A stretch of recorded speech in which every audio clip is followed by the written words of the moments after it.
All right, since I've got my Keithley 2400 up and running, I thought we'd take a look at just some generic measurements of diodes.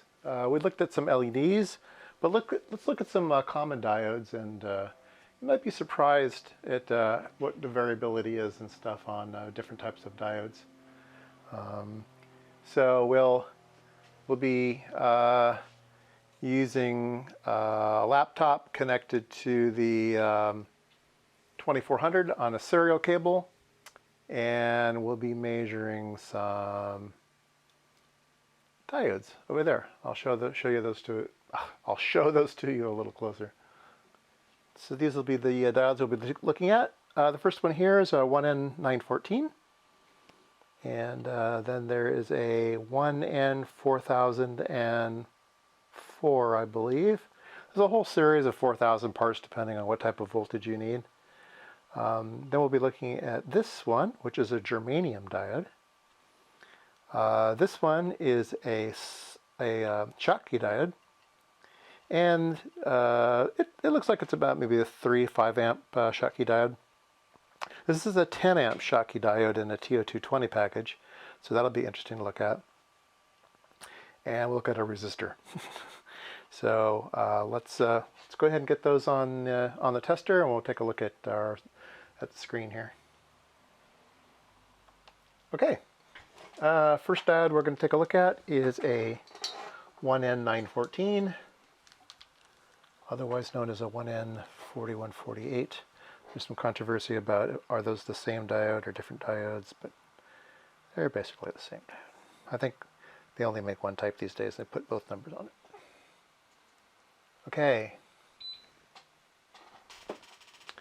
So you can see that we're going between 0 and 100 milliamps. And the forward voltage goes between 0.7 volts and 0.9 volts. Now, a lot of people are going to be surprised about the 0.9. Yeah, the turn-on characteristics of the 914s aren't all that great. They do turn on kind of slow. If you operate them below a milliamp, you're kind of down to the normal range of 0.5 to 0.7, but at these higher currents, higher currents, 10 milliamps to 100 milliamps, still pretty low. You're up around 0.7 volts, which is expected, but it rises all the way up to 0.9 volts, which I think will surprise some of you. So let's look at a 1N4000 series diode. These are 1 amp power diodes, usually used for power circuits, making sure that the voltage is going in the right, reverse voltage protection, things like that, or bridge circuits, or anyway, pretty generic power diode. Again, they're all going to be the same currents between 10 milliamps and 100 milliamps. So this one has a little bit higher, a little bit lower voltages than the 1N914. So instead of going up to 0.9 volts, it's actually lower. It's around 0.8 volts. So in general, power diodes have pretty low VFs, but they have higher leakage currents. So they're not really made for leakage. They're made for they're power diodes, so they're made for handling power and stuff. So you want a low VF. You don't want them to dissipating a lot of power. So they'll generally have low VFs, but be leaky. So be aware of that. Okay, let's look at a germanium diode. This is a 1N34, probably the most generic germanium diode.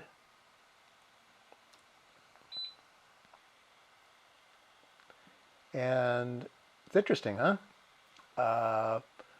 Starts out at very low, 0.4 volts, but again, it goes up quite high to 0.9 volts at 100 milliamps. Now, I don't know if these are rated at 100 milliamps. They might not be. They kind of bend over around 50 milliamps. So I think germaniums probably need to be operated pretty low.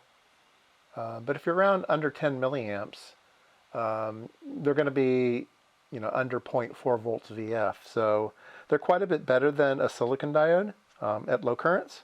So a lot of times they use as detector diodes because you don't have that wasted voltage drop. They can be half of what a silicon diode is. I think they tend to be faster too. I think they switch faster. Okay, let's look at a 1N 5822. I haven't looked at the data sheet on this one. It's a Schottky diode. It looks like it's maybe a 5 amp, somewhere between 3 amps and 5 amps, just from the package and lead diameters and stuff. So this is a very nice Schottky diode, very low VF. So even at 100 milliamps, we're below 0.3 volts. We're only like at a 1/4 volt drop for the Schottky. So again, the Schottkys are really, really good for power circuits. They're very, very good for not wasting a lot of VF, but they are leaky. So if you're worried about leakage current, you don't want to be using these, but they're very low VF. So this was, like I said, about a 3 to 5 amp diode. Let's look at that 10 amp diode. This is the one in the TO220 package. Get the polarity right on this one.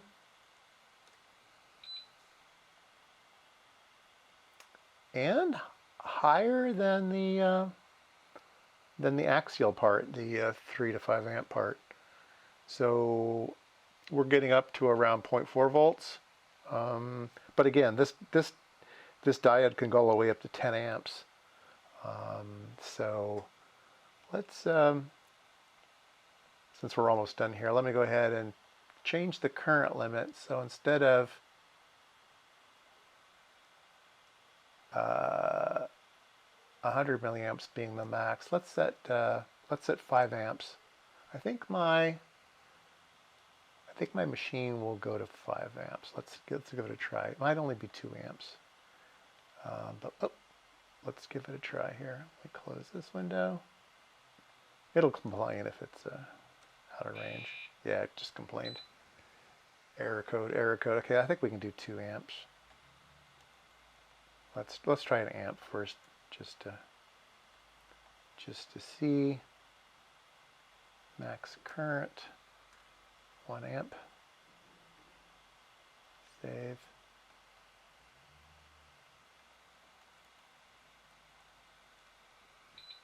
Yeah, I like that. Yeah, so there we go.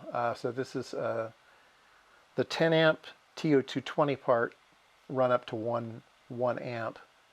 And again, the voltage drop is going up quite radically. This is a Schottky diode too, so you're going to be dissipating quite a bit of power in these rectifier circuits. That's why they're on a TO220 package. They're meant to be bolted onto a heatsink because they are going to drop a lot of voltage. They are going to get hot.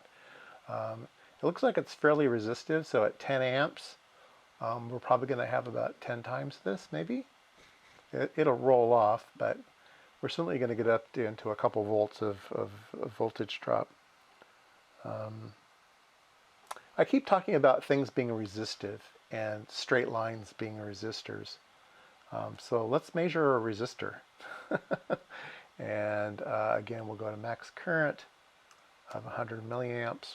Put it back down to where it was. Make sure it's still working. Yeah, okay. So let's put in a, what is this? Let me read the color code on it. Test here.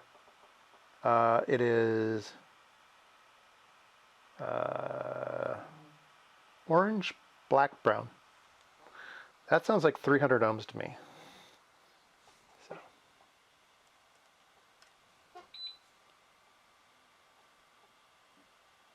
Yep. So we are limiting. We can't get up to 100 milliamps because the resistor is too low. Do I have another resistor around? It doesn't matter. For the purposes of this, you can see that it's plotting along a straight line, and that's really what we're interested in. We can change the voltage limit on it. Let's see, max voltage. We'll say 10 volts.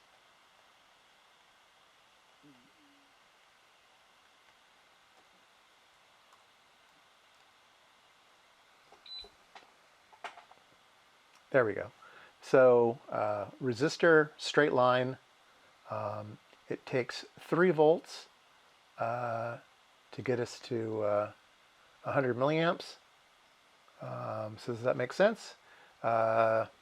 Voltage equals current times resistance. So voltage is 3, resistance is 300. So yeah, 100 milliamps. That makes sense.